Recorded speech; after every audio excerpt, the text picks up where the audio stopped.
Assalamualaikum warahmatullahi wabarakatuh. Waalaikumsalam warahmatullahi wabarakatuh. Salam sejahtera untuk kita semua. Om Swastiastu, Namo Buddhaya, Salam Kebajikan. Apa kabar teman-teman? Alhamdulillah baik.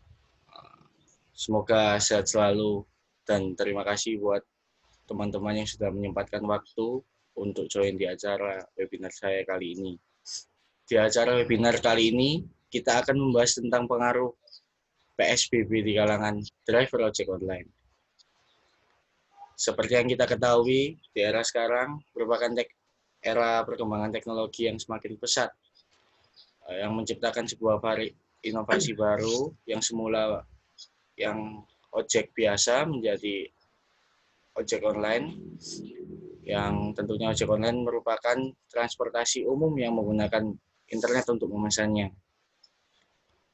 Sebelum adanya ojek online, kita pasti merasa sulit untuk melakukan rencana berpergian, yaitu biasanya mencari ke pangkalannya dan tidak efisien lah menurut saya. Jadi ojek online ini sekarang bisa kita dapatkan melalui aplikasi yang berada di smartphone. Kita hanya butuh jaringan internet untuk mendapatkan driver yang ingin kita pesan. Kali ini kita akan membahas tentang keluh kesah dari para driver ojek online akibat dari salah satu kebijakan pemerintah mengenai PSBB yang diterapkan pada masyarakat. Perkenalkan, narasumber saya yang bernama Muhammad Fatkur Rohman. Beliau merupakan mahasiswa ekonomi bisnis semester 2 Untek Surabaya. Ia juga merupakan salah satu mitra pengemudi ojek online di perusahaan Grab. Langsung saja kita ke pertanyaannya. Yang pertama, Mas, dampak apa yang Anda rasakan saat bekerja ketika pemerintah menerapkan PSBB? Sebelum saya jawab, ini saya kasih ulasan sebentar sedikit mengenai PSBB dulu. Untuk PSBB sendiri dalam ojek online sendiri ada beberapa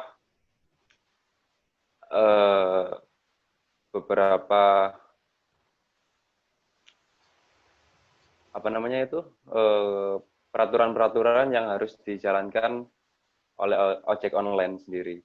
Yang pertama adalah menggunakan APD atau alat pelindung diri sekurang-kurangnya berupa masker dan hand sanitizer. Dan yang kedua, tidak diizinkan beroperasi pada wilayah yang ditetapkan sebagai wilayah pengendalian ketat berskala lokal atau dibilang itu yang zona merah, bisa dikatakan begitu. Dan yang ketiga, menjaga kebersihan sepeda motor, helm, penumpang dengan melakukan desinfeksi secara rutin setiap selesai mengangkut penumpang. Tetapi saat PSBB itu tidak boleh mengangkut sama sekali. Cuman sebatas mengantarkan makanan sama barang gitu saja. Dan yang keempat, selain itu harus helmnya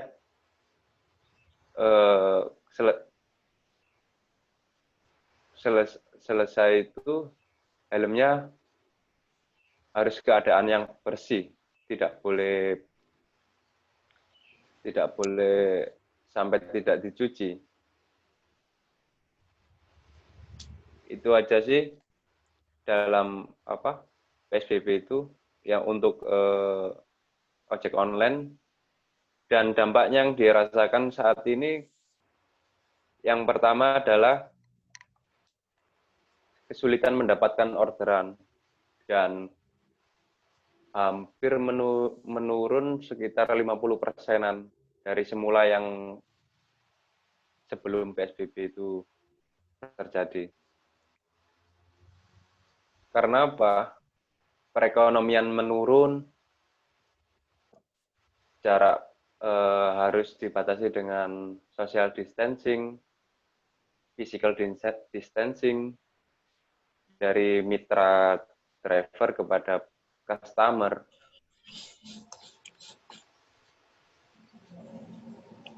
Anjir. Mungkin itu saja sih dampaknya yang dirasakan. Pendapatan juga menurun.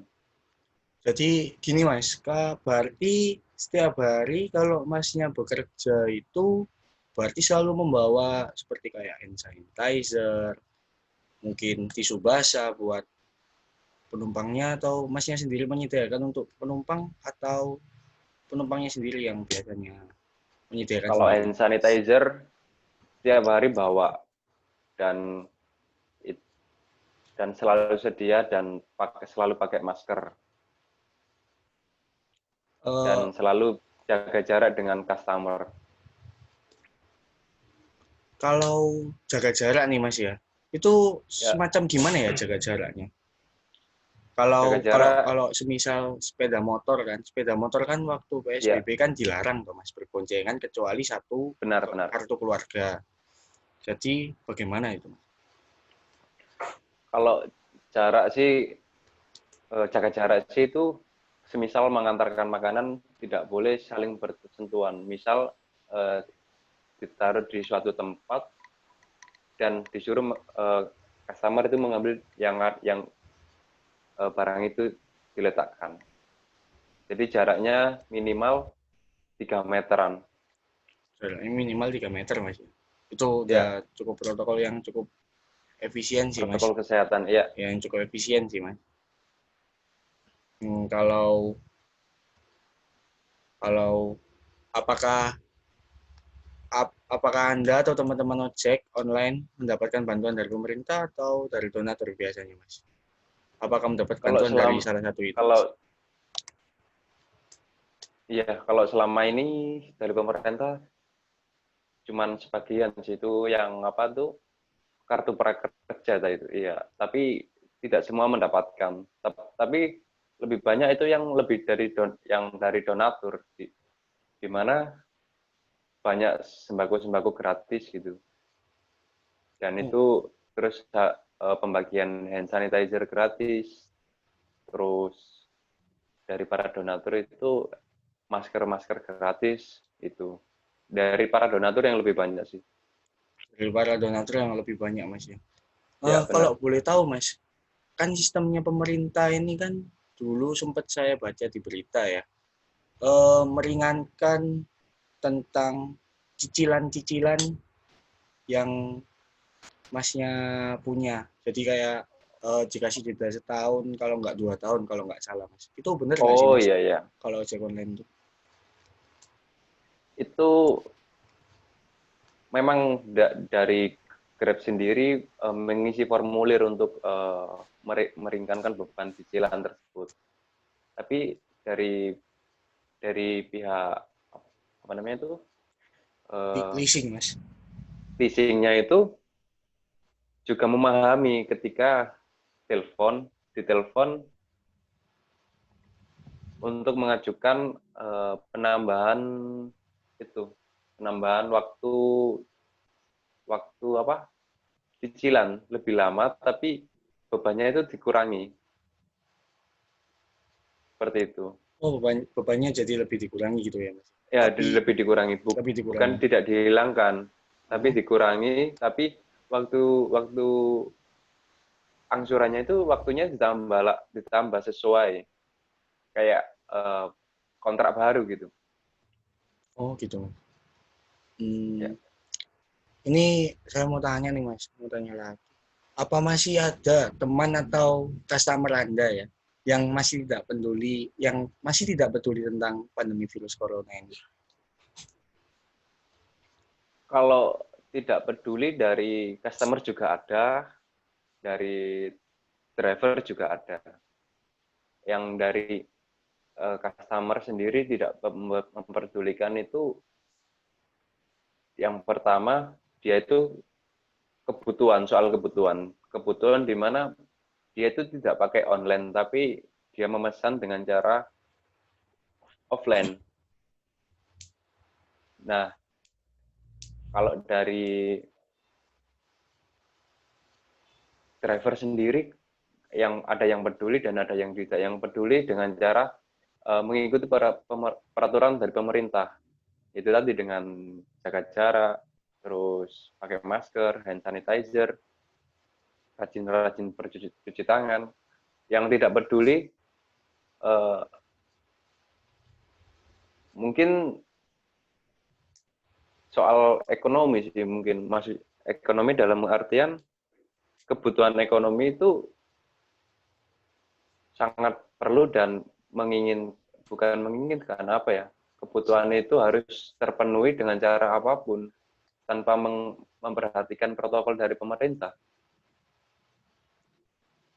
Berarti juga banyak ya Mas ya yang tidak.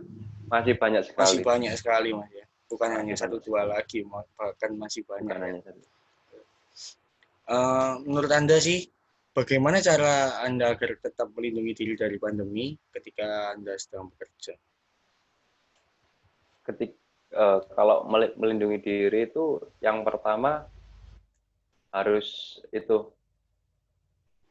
menggunakan APD, kayak masker, terus sarung tangan, habis harus sering cuci tangan ketika selesai, pakai hand sanitizer, jaga jarak di jalan, terus habis itu istirahat yang teratur, terus minum suplemen juga, vitamin. Itu sih ya gitu. waktu. Jadi bekerja. memperbanyak melindungi diri Mas ya, seperti kayak menambah vitamin tadi. Benar.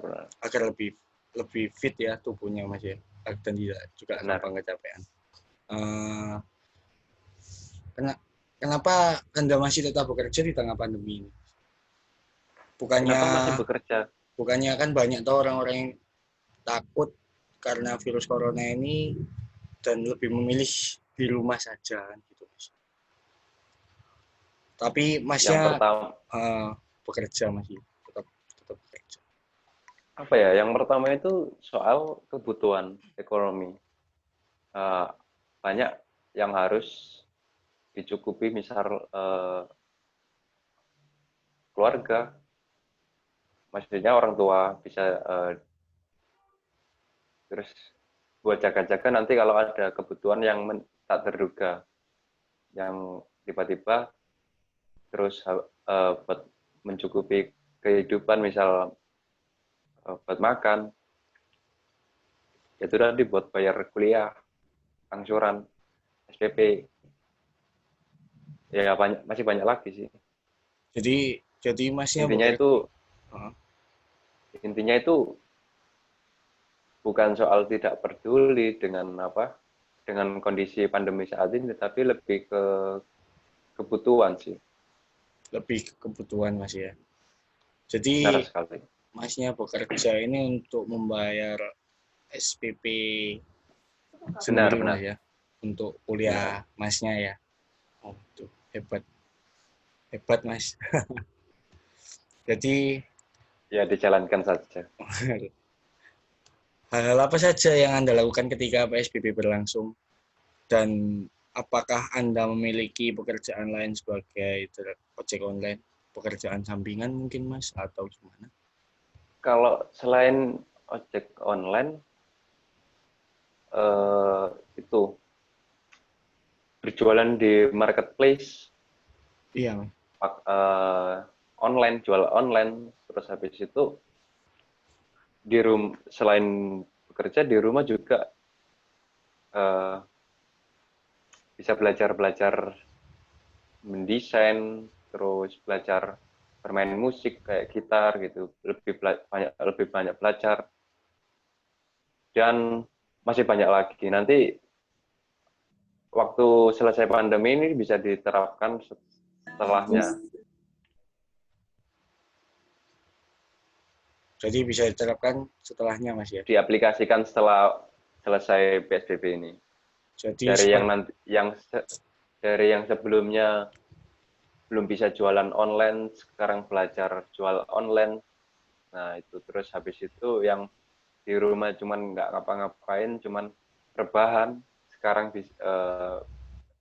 desain pamflet, terus bikin sertifikat seminar di salah satu himpunan saya, di manajemen mahasiswa manajemen itu himpunan, ya. belajar-belajar dari situ. Bikin proposal juga lebih banyak di rumah gitu, belajar-belajar. Nanti setelah itu kan lebih dikembangkan setelah selesai corona ini berlangsung. Jadi memulai hal-hal yang baru untuk dilakukan Mas ya. Benar, benar. Memulai Jadi hal-hal baru untuk istilahnya di tengah pandemi ini kita banyak belajar Mas ya. Oh, benar-benar melakukan sekali. hal-hal yang baru ya, tidak melakukan hal yang hal satu saja, melainkan bisa berbagai banyak hal. Banyak, ya, berbagai hal. Ya. Kalau gini Mas, kan menurut Mas sendiri, saya minta Ya, ya kita sharing aja sih. Eh, benar. kan teman-teman kalau biasanya kan nunggu orderan kan berkerumun gitu Mas. Kan banyak yang Benar. berkerumun loh Mas.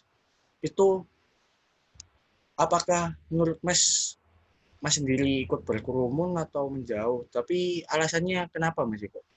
Kenapa kok berkerumun gitu? Kalau Kok kayak kurang care gitu Mas, kayak kurang care gitu istilahnya ya. Kan banyak tahu yang berkerumun terus tidak kalau mengabaikan jarak 2 masalah meter. mungkin hubungannya terlalu dekat dalam berat maksudnya itu hubungan kayak pertemanan gitu untuk saling berbagi, ngobrol, cerita, sharing. Mungkin jarak dekat, tapi tetap gunakan masker dan jaga jarak minimal 2 meteran. Tapi berkerumun tapi tetap jaga jarak. Biasanya duduk sambil dempetan, tapi sekarang agak jauh, minimal 2 meter gitu. Minimal 2 meter Mas. Iya, benar sekali. Hmm. Mungkin teman-teman ada yang ingin bertanya tentang PSBB ini, silahkan.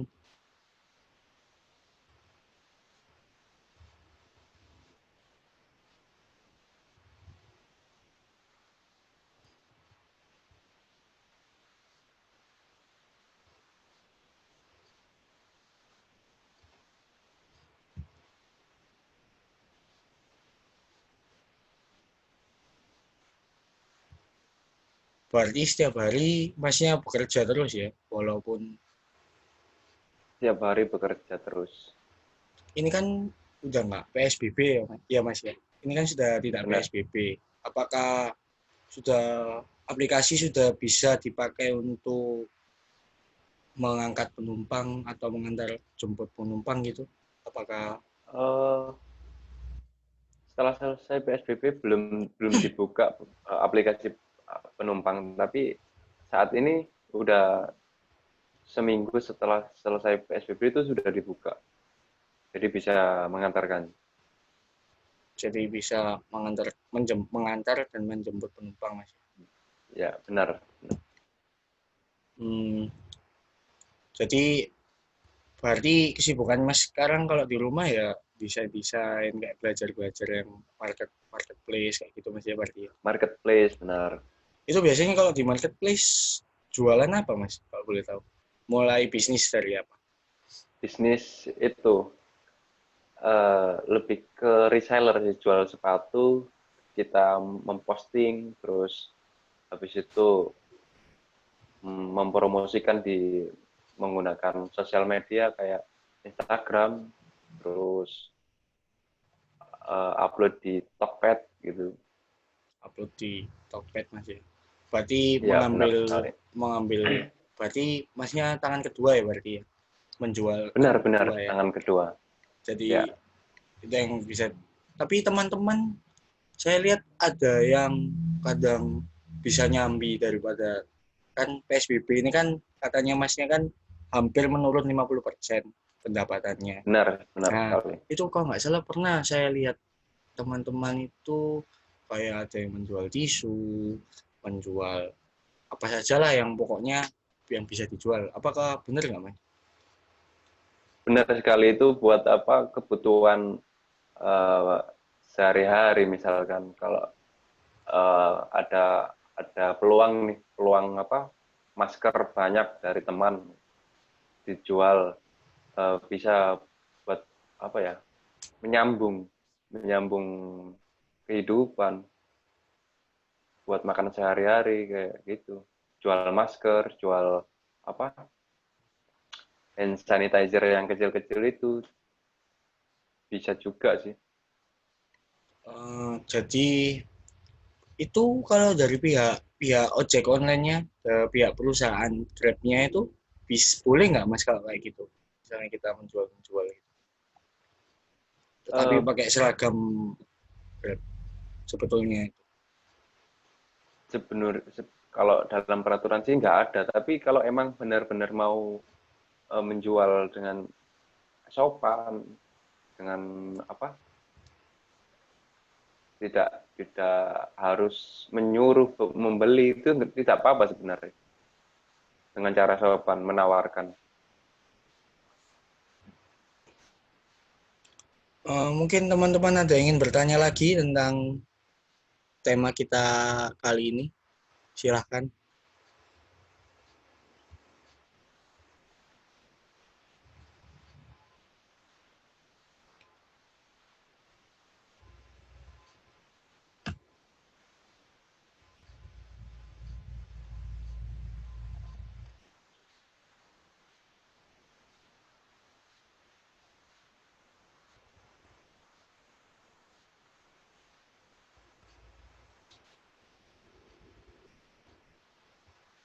Halo, apakah suara saya nyampai?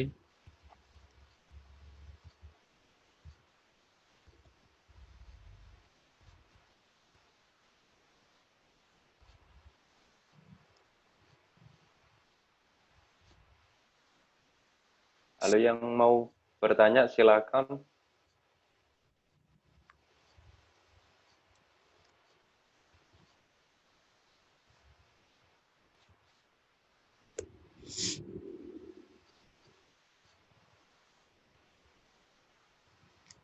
Oh, ini dari Elizabeth. Aku mau tanya Mas, nggak bisa. Kan sekarang udah mulai new normal. Takut gak sih buat ambil orderan pengunjung? Eh, Tidak takut, benar-benar tidak takut, tapi sesuai dengan protokol yang ada. Misal selalu pakai masker tadi, terus habis menjemput, terus mengantarkan itu pakai hand sanitizer. Habis itu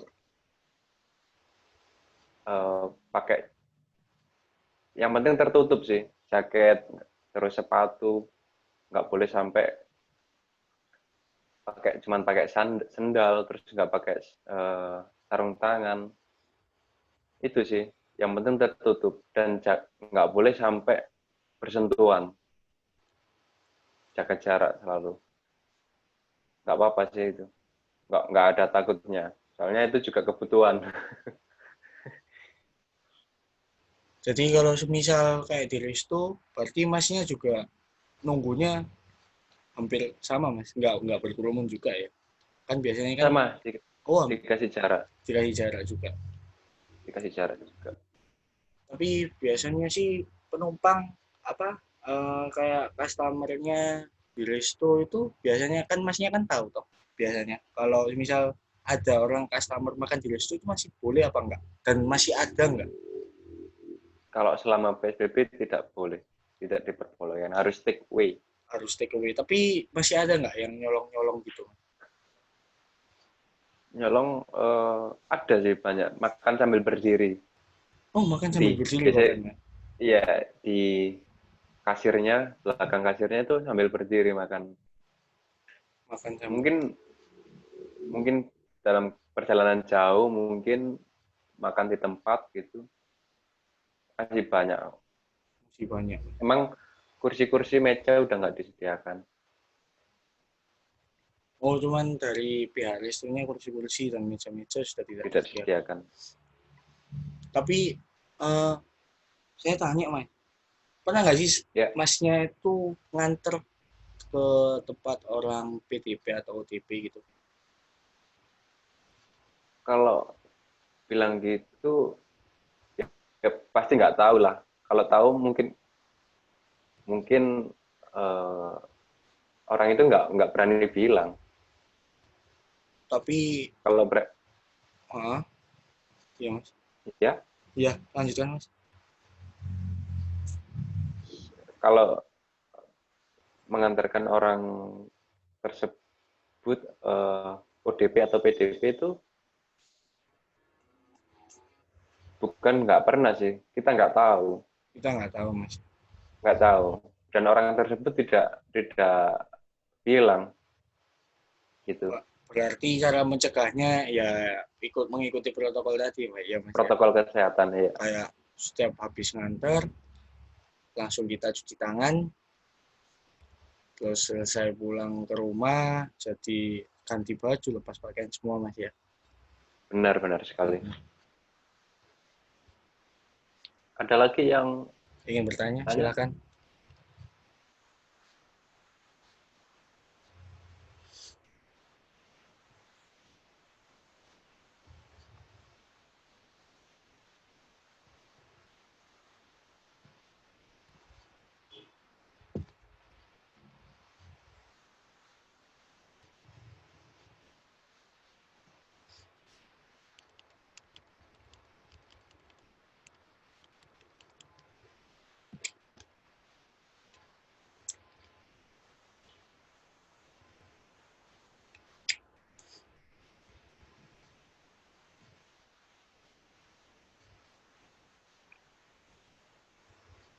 Kalau sebelum PSBB itu bagaimana Mas?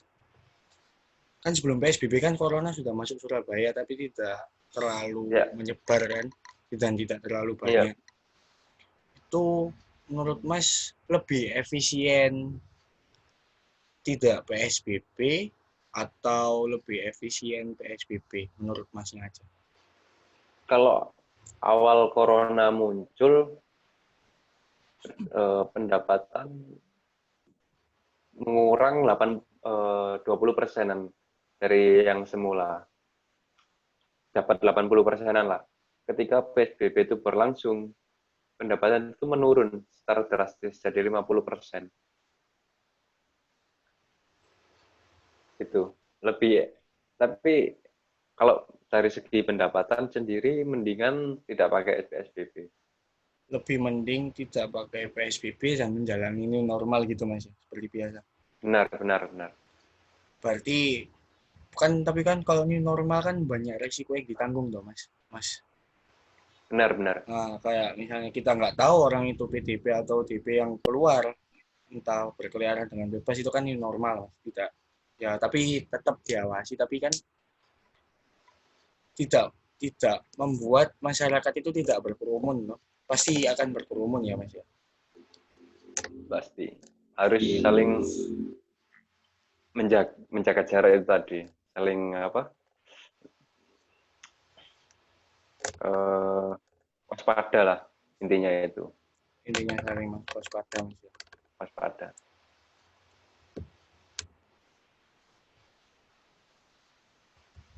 Uh, Kalau begitu saya ambil kesimpulan dari webinar kali ini. Kesimpulannya adalah perbuatlah apapun yang kalian ingini ketika pandemi pandemi virus corona ini, jadikanlah kita sebuah pelajaran, bahkan bisa kita memulai hal dan bisnis baru, dan uh,